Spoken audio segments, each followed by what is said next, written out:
scared. Okay. And I was really scared.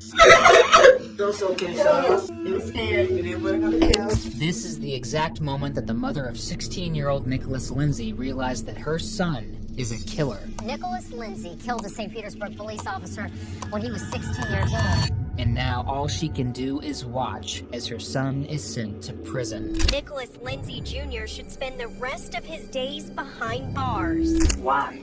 You had a choice. Come on, honey. Come on.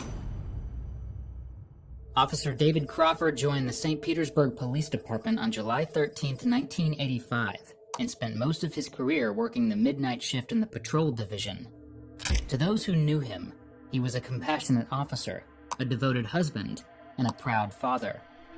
But on the night of February 21, 2011, during one of those routine shifts, everything changed. At around 10:30 p.m., he responded to a 911 call reporting a suspicious person near 3rd Avenue South.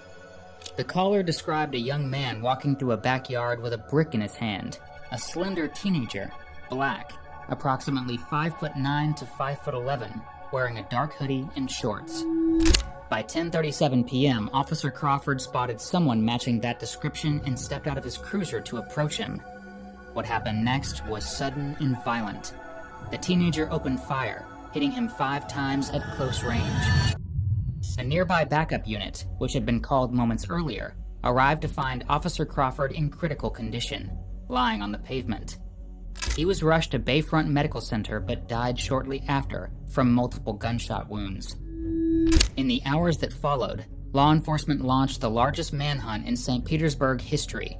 More than 200 officers from the city and surrounding agencies established a perimeter around the downtown area, combing every block for the suspect. And it wasn't long before they found their first real clue: CCTV footage from a nearby surveillance camera. The surveillance footage was released to the public in hopes that someone might recognize the person captured on camera, which didn't take long at all. Shortly after the video aired, the parents of 16-year-old Nicholas Lindsay contacted police. They believed the figure in the footage was their son. His clothing matched, and more tellingly, his Nike flip-flops were missing. That detail mattered. At the crime scene, investigators had recovered one black Nike flip-flop near Officer Crawford's body, and the other several blocks away, which were clear signs that the suspect had fled on foot and lost his shoes while running. In the face of this evidence, Nicholas was brought in for an interview, but he wouldn't come alone. The following footage has been provided to us by the St. Petersburg Police Department.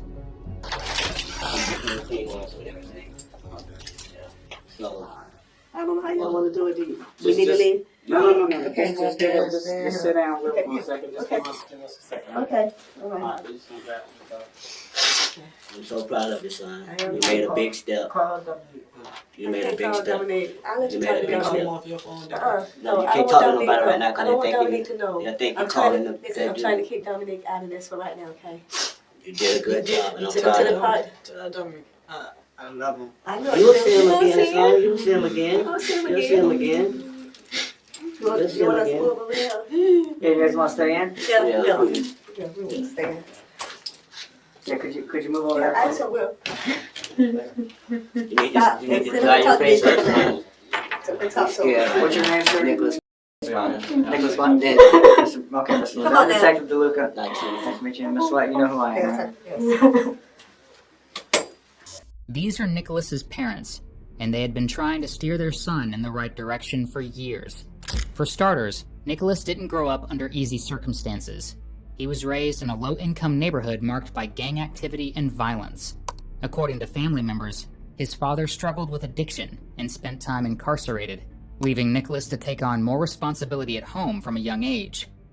Despite the challenges, Nicholas appeared to be on a better path, largely thanks to the efforts of his mother, Deneen.